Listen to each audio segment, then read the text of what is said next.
Hello students, इस video में हम चैप्टर 2 क्लास 8 हिस्ट्री का ये दूसरा पार्ट हम इस वीडियो में करेंगे चैप्टर 2 का। क्योंकि चैप्टर लंबा है तो कई वीडियो में ये कंप्लीट हो पाएगा। देखिए, यहाँ हम देखेंगे साइड में दिया हुआ है कि द नवाब कंप्लेंट्स, है ना। नवाब जो था, बंगाल का नवाब, नहीं उसकी क्या शिकायतें थी, उसने क्या कहा, पढ़ लीजिए इस पैराग्राफ को, मेरे साथ साथ पढ़िए। In 1733 the Nawab of Bengal said this about the English traders. उन्होंने अंग्रेजी जो ट्रेडर्स थे उनके बारे में नवाब ने क्या कहा, उसके विचार क्या थे कि when they first came into the country they petition then government in a humble manner. मतलब जब वो आए तब तो उन्होंने बड़े प्यार से एक भीख सी मांगते हैं। उन्होंने कहा कि हमें ज़मीन दो, है ना, और हम अपना जो है व्यापार करना चाहते हैं। तो राजा थे यहाँ के लोग तो दे ही देते थे फैक्ट्री बनाने के लिए, है ना। Liberty to purchase a spot of ground to build a factory house upon which was no sooner. और उसके बाद granted the build a strong fort. उन्होंने एक फोर्ट ही बना दिया, किला बना दिया। Which a ditch has a communication with the river and mounted. देख लीजिए, तो फोर्ट के चारों ओर जो है गड्ढे बनाए। Great number of guns upon the walls, दीवारों पर गने तैनात कर दी, ठीक है। Then they have entered several merchant and other go and take protection under them amount of under them, and they collect the revenue which amount of rupees 1 lakh they rob and plundered and carry great number of kings subject of both sexes into slavery into their own country।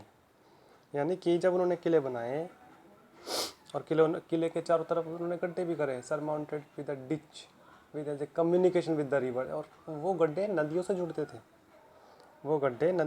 थे, यानी कि उनमें पानी चलता था। यानी एक बहुत अच्छा स्ट्रॉन्ग फोर्टिफिकेशन किया कि कोई उनके किलों पर अटैक ना कर दे। दीवारों पर उन्होंने जाने कितनी तोपें तैनात कर दी, ठीक है। उन्होंने बहुत सारे लोग अपने किलों में रखा और 1 लाख रुपए जो है राजस्व वसूल कर रहे थे। राजस्व यानी कि रिवेन्यू, अमाउंट टू रुपए 1 लाख दे रोब एंड प्लंडर्ड। और यहाँ के लोगों को लूट रहे थे बढ़िया करके। बे यहाँ के लिखा नीचे बोथ सेक्सेस, यानी यहाँ के इंसानों को, चाहे औरतें हों चाहे आदमी हो, उन्हीं के देश में उन्हीं को गुलाम बनाकर लूट रहे थे, है ना। आगे पढ़ते हैं हम। देखिए, यहाँ से पढ़ेंगे आप लोग, ये पैरा पढ़ेंगे पहले, है ना। आप साथ साथ पढ़ेंगे तो थोड़ा इजी हो जाएगा। वीडियो देख लीजिए, चलिए वीडियो में ही, है ना, कोई ऐसी वो नहीं है, आप वीडियो में ही पढ़ लीजिए मेरे साथ साथ। After the defeat of Plassey, Plassey के युद्ध के बाद Sirajuddaula was assassinated and Mir Jafar made the Nawab. Because Sirajuddaula को तो हटा दिया गया, वो तो मर गया था, और मीर जाफ़र को जो है बंगाल का नवाब बना दिया गया, है ना। और मीर जाफ़र को जब बंगाल का, the company was still unwilling to take over the responsibility of administration. लेकिन कंपनी अब भी जो है अपने हाथ में शासन नहीं लेना चाहती थी, है ना। क्यों? It prime objective was the expansion of trade. उनका जो मेन ऑब्जेक्टिव था वो अपने व्यापार का बढ़ावा था। If this could be done without conquest, और ये बिना लड़े हो सकता था, है ना। और यहाँ पे बताया गया है through the help of local rulers, local rulers की मदद से ही who were willing to grant privileges, है ना। तो ये काम जो लोकल रूलर्स थे उनसे बिना लड़े ही मतलब हो सकता था। सीधे अपने कब्जे में लेने की क्या जरूरत थी, फिर किसी को लड़ने की जरूरत क्या थी। Then the territories need not be taken over directly. Soon the company discovered this was rather difficult. Company ने देखा कि फिर भी ये काम भी मुश्किल था, है ना, यानी ये भी इतना आसान काम नहीं था। क्योंकि फॉर इवन द पपेट नवाब जो उनके द्वारा बने नवाब थे वे पपेट नवाब कहलाते हैं। Were not always as helpful as the company wanted them to be. वे हमेशा कंपनी के कहने में थोड़ी चलते, कुछ पता नहीं उनका वो कब बदल जाते, और ऐसा हुआ भी। After all they had to maintain a basic appearance of dignity and sovereignty. क्यों? उन्हें भी अपनी संप्रूव होता है और सम्मान, डिग्निटी एंड सोवनिटी बनाए रखनी होती है। कहाँ? फ्रॉम देयर सब्जेक्ट, यानी कि अपनी जनता में अपना भी तो सम्मान रख चाहिए उन्हें। तो इसलिए वो कब तक अंग्रेजों के पपेट बने रहते। और यही हुआ आगे। क्या हुआ? What could the company do when Mir Jafar protest against the company, deposed him and install Mir Kasim in his place.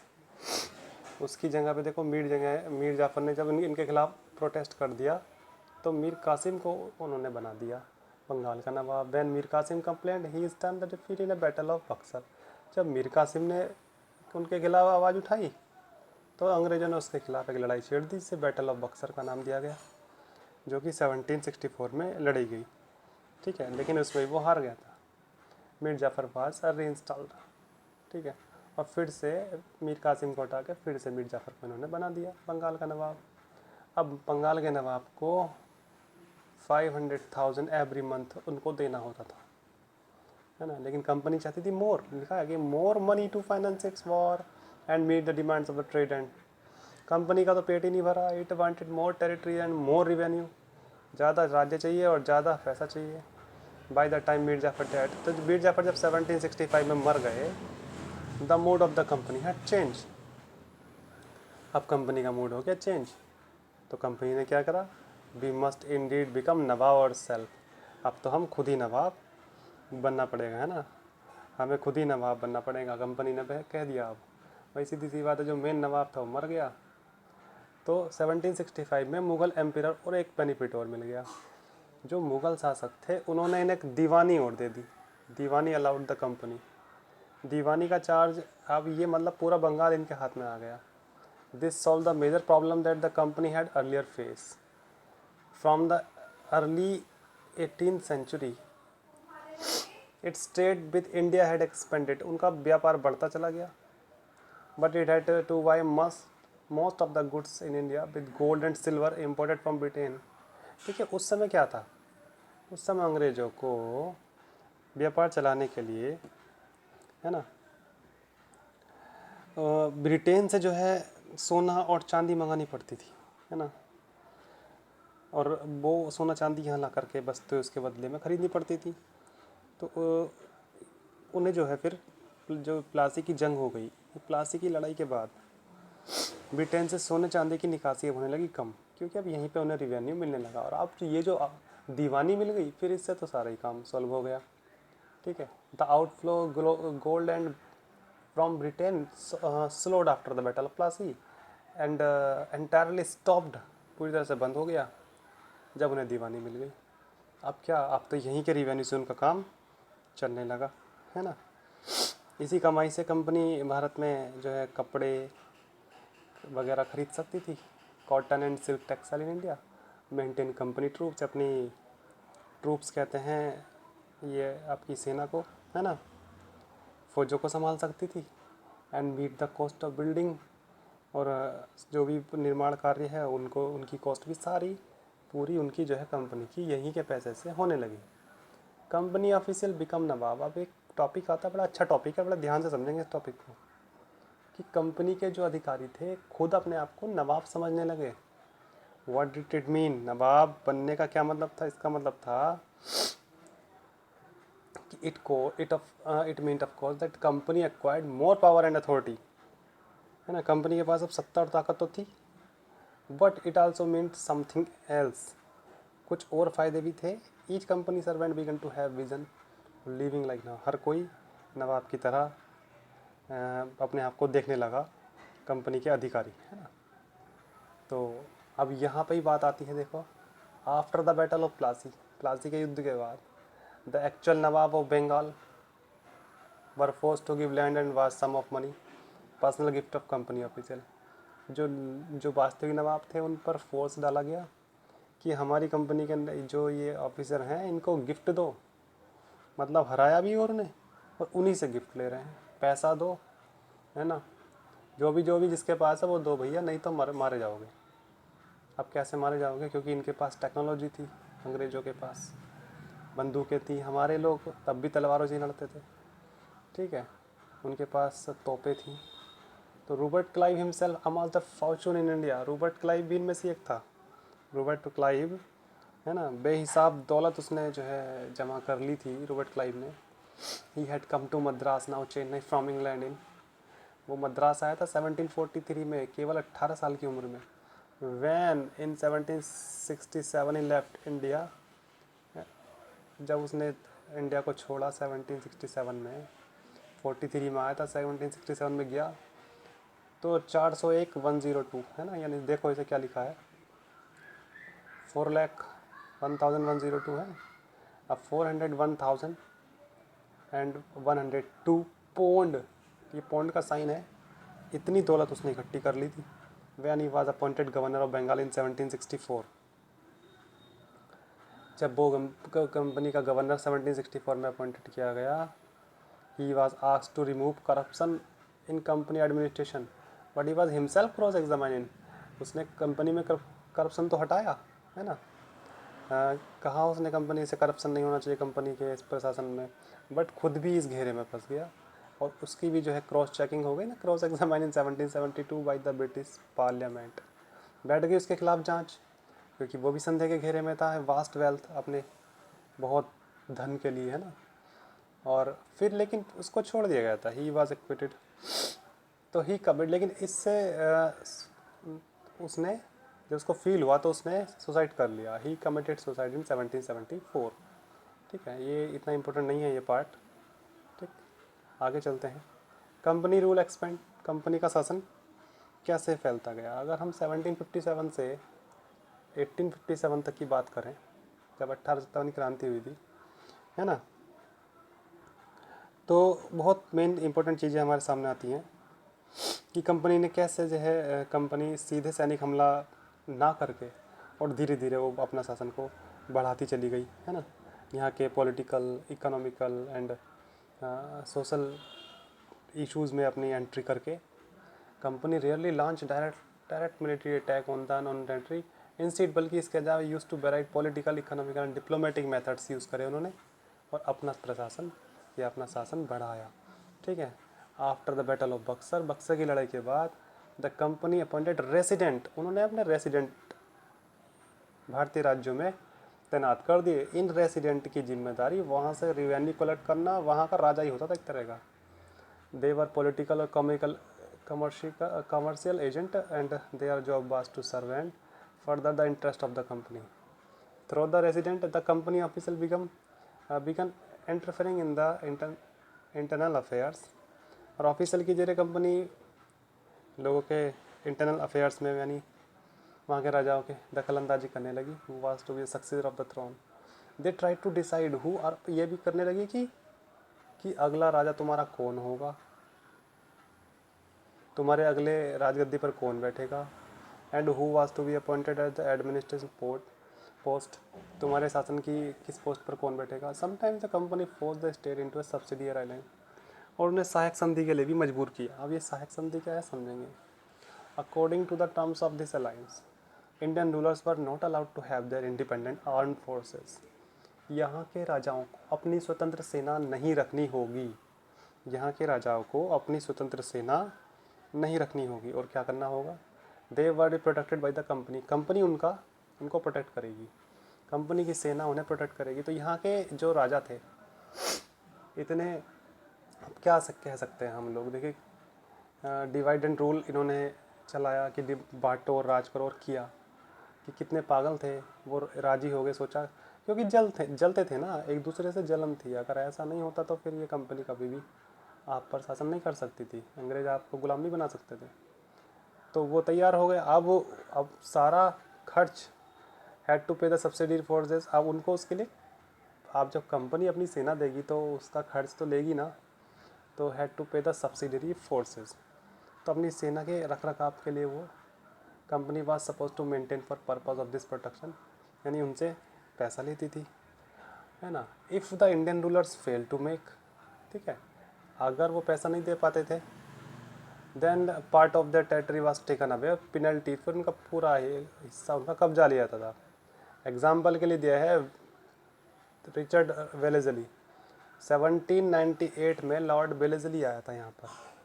तो लॉर्ड वेलेजली जो जनरल बना था, गवर्नर जनरल 1798 से 1805, इन्होंने सब्सिडियरी अलायंस चलाया, यानी इसको हिंदी में कहते हैं सहायक संधि। द नवाब ऑफ अवध, अवध के नवाब ने अपना लगभग आधा हिस्सा इन्हें दे दिया। Force to give up half of इस territory to the company in 1801। ये क्वेश्चन बड़ा बनता है एग्ज़ाम में कि सबसे पहले जो सब्सिडियरी अलायंस से ये मिलने वाला राज्य अवध, और 1801 में, और कई राज्य सतारा, संबलपुर, झांसी, उदयपुर, है ना, नागपुर, ये कई राज्य इन्होंने मिला लिए अपने इसमें इसी ढंग से। रानी लक्ष्मीबाई को भी तो यही था, है ना, नहीं रानी लक्ष्मी, सॉरी रानी लक्ष्मीबाई वाला था वो डॉक्ट्राइन ऑफ लैप्स, ठीक है, वो बाद में पढ़ेंगे हम, अभी चैप्टर जैसे आएंगे ना तो उसको पढ़ते चले जाएंगे। तो ये था हमारा सब्सिडियरी अलायंस, ठीक। अब ये एक साइड में एक दिया है, Nawab Sirajuddaula Awadh with his son and British residents, तो पेंटेड बाय, ठीक है, the treaties of the follow the Buxar. देखिए बक्सर की लड़ाई with his son and is British resident painted by Tilly Kettle. ये अंग्रेज जो है ये इनकी पिक बनाते रहते थे, ठीक है। बक्सर की लड़ाई के बाद हुई जो संधि हुई थी उसके बाद सिराजुद्दौला के ज़्यादातर अधिकार छिन गए थे, लेकिन वहाँ रेजिडेंट के सामने अपने जो जानकार थे, है ना, तो देखो उनके साथ दिखाई दे रहे हैं। मतलब ये पिक्स बनाते थे अंग्रेज़, ये कोई फैक्ट पिक नहीं है, ये अंग्रेजी पेंट करते थे। कैटल, टिली कैटल ने बनाई है ये पेंटिंग, ठीक है। अब हम यहाँ से आगे जो है नेक्स्ट वीडियो में पढ़ेंगे, ओके। अब पढ़ते हैं हम टीपू सुल्तान के बारे में, ठीक। टीपू सुल्तान कौन थे? देखिए टीपू सुल्तान जो थे वो हमारे साउथ के, the tiger of Mysore, Mysore है ना कर्नाटका में पड़ता है, तो ये मैसूर के जो है टाइगर कहलाते हैं। चलिए मैं ये पैरा तो पढ़ा ही देता हूँ, इसी वीडियो में बता देता हूँ ये para. The company restore the direct military confrontation. अब ये बहुत ताकतवर राजा थे, तो इनके खिलाफ तो डायरेक्टली इन्होंने लड़ाई लड़ी। वैन ही सा the threat of its political economic interest, this can be illustrated with the case of the southern Indian state of Mysore, है ना। तो दक्षिण भारतीय राज्य मैसूर के उदाहरण से बात समझी जा सकती है। और Mysore had grown in strength under the leadership of powerful ruler Haidar Ali. तो इनके पापा थे हैदर अली। हैदर अली ने 1761 से 1782, फिर उनके बेटे 1782 से 1799, जिन्हें टीपू सुल्तान कहा गया। तो Mysore control the profitable trade of the Malabar coast, where the company purchase pepper and cardamom. देखिए ये सब अंडर में था, वहाँ का मैसूर का जो पोर्ट था सब रियासत के अंडर में था। पेपर होता काली मिर्च, कार्डमम होता है इलायची। तो यहाँ से खरीदती थी ये कंपनी, और 1785 में टीपू सुल्तान ने इसको रोक दिया, stop the export of sandalwood. देखिए लकड़ी, चंदन की लकड़ी कर्नाटका में बहुत होती है। पेपर, कैडेमम, है ना, through the ports of his kingdom. जब इन पर रोक लगा दी गई, company disallowed local merchant from the trading with the company, ठीक है, और अपने लोकल व्यापारी को मना कर दी, कंपनी के साथ अब व्यापार नहीं करेंगे, ठीक है। तो टीपू सुल्तान ने जो है फिर क्या किया, ये सब कर दिया टीपू सुल्तान ने किया था, है ना, local merchant from trading with the company. He also establish A close, और टीपू सुल्तान ने close relationship with the French in India, और फ्रेंच से अपने संबंध अच्छे बनाए। क्यों? क्योंकि अंग्रेजों के खिलाफ फ्रेंच के साथ मिलकर के वो लड़ सके। And modernise his army with their help, उनकी मदद से अपनी आर्मी को मॉडर्नाइज किया जैसे अंग्रेजों की थी, ठीक है। द ब्रिटिश वॉज फरियस, अंग्रेज डर गए थे। देसा हैदर अली एंड टीपू सुल्तान एम्बिशियस, वो उनकी महत्वाकांक्षाओं को जानते थे। एरोगेंट एंड डेंजरस, ठीक है, और उनको वो बहुत ही घमंडी और ख़तरनाक समझते थे। Rulers who had to be control and crushed, उन्होंने सोचा तो इनको तो कुचलना ही चाहिए भैया। 4 wars were fought with Mysore, 4 लड़ाइयाँ लड़ी गई। First Anglo Mysore war 1769 to 1767 to 69, second Anglo Mysore war 1780 से 84, थर्ड एंग्लो मैसूर वार 1792 90 से 92, फोर्थ एंग्लो मैसूर वार। और फोर्थ एंग्लो मैसूर वार के बाद होता क्या है ना, एक संधि होती है, only the last battle of Srirangapatnam 1799 में। तो आप तो ये आ जाते हैं एग्ज़ाम में, याद नहीं हो पाते फिर भी, लेकिन क्योंकि 4 लड़ाइयाँ हैं तो बस 67 टू 99 याद रखेंगे। The battle of Srirangapatnam did the company ultimately win a victory. अब उसे एक संधि हुई। अब संधि जो हुई तो उसमें क्या हुआ, Tipu Sultan was the killed, उसमें बेचारा टीपू सुल्तान उसके बाद लड़ाई में फोर्थ एंग्लो मैसूर वार में मारे गए थे। और उससे उनकी जो डिफेंसेस कैपिटल श्रीरंगपट्टनम, अपनी राजधानी श्रीरंगपट्टनम को बचाते हुए, है ना। तो टीपू सुल्तान मारे गए और मैसूर का राजकाज पुराने बोडियार राजवंश के हाथों में दे दिया गया। ठीक है ना। ये लिखा है आपका, dynasty of the Wodeyars and subsidiary land impose to the state, forming ruler. तो अब ये कहानी घटित हुई टीपू सुल्तान के साथ। यहाँ पे एक छोटा सा एक खिलौना बनाया गया है, Tipu's toy tiger. This is the picture a big mechanical toy, एक मैकेनिकल टॉय है। तो Tipu possessed, you can see a tiger moulding in a European soldier. इसमें एक टाइगर देखो, उसको टीपू दिखाया गया है, नीचे ये यूरोपियन सोल्जर है। When is handle was turn the toy trigger. तो जब हम इसका ट्रिगर दबाते हैं तो इस खिलौने का तो शेर तो दहाड़ता है, और ये जो नीचे लेटा है ना अंग्रेज, ये चीखता है। ये ऐसा खिलौना था। अब इस खिलौने को जो है 4 मई 1799 को, है ना, जब अपनी राजधानी श्रीरंगपट्टनम में रक्षा करते हुए टीपू सुल्तान मारे गए, तो अंग्रेजी से तब ले गए भैया अपने म्यूज़ियम में। देखो लिखा है ना, Victoria, the Victoria and the Albert museum London, वहाँ इसको ले गए चुरा करके अंग्रेज सब। ठीक, एक छोटी सी कहानी और पढ़ लेते हैं, द लीजेंड ऑफ टीपू, है ना। टीपू की कहानी है कि हम सब जानते हैं कि राजा अक्सर किसी न किसी कहानी के बारे में चर्चित रहते हैं ना। तो ये 1782 की बात है, मैसूर में 1782। It was said the once he went hunting the forest with a French friend. अपने फ्रेंच दोस्त के, फ्रेंचों से ही मिला के रखते थे आप, फ्रेंच से मिल के इसलिए रखते थे ताकि अंग्रेजों को इन्हें पता था अंग्रेज पावरफुल हैं ज़्यादा। ही बैटल विद द टाइगर, और जंगल में उनका सामना टाइगर से हो गया था। Unarmed until the he manage to reach down and pick up the tiger. बंदूक जो है उनके मौके पर उनकी बंदूक ने साथ नहीं दिया, और उनकी जो है कटार ज़मीन पर गिर गई थी। After this he came to be known as the tiger of Mysore. कैसे, फिर भी उन्होंने जो है निहत्ते ही अपने जो है शेर का मुकाबला किया। अनआर्म्ड, अनआर्म का मतलब यानी उनके पास कोई औजार नहीं था, फिर भी उन्होंने शेर का मुकाबला किया। और फिर बाद में अपने पिकअप द डैगर, अपना डैगर यानी वो खंजर वगैरह उठाया, और finally he was able to kill the tiger in the battle. तो अब जो है उन्होंने शेर को मार दिया, है ना। तो after this he came to be known as the tiger of Mysore. इसी वजह से उनको टाइगर ऑफ मैसूर भी कहा जाता है। ठीक है, यहाँ से अब हम, ये है बार विद मराठा। अब यहाँ से हम अपनी नेक्स्ट वीडियो में पढ़ेंगे, है ना। आशा करता हूँ आपको समझ आ रहा होगा।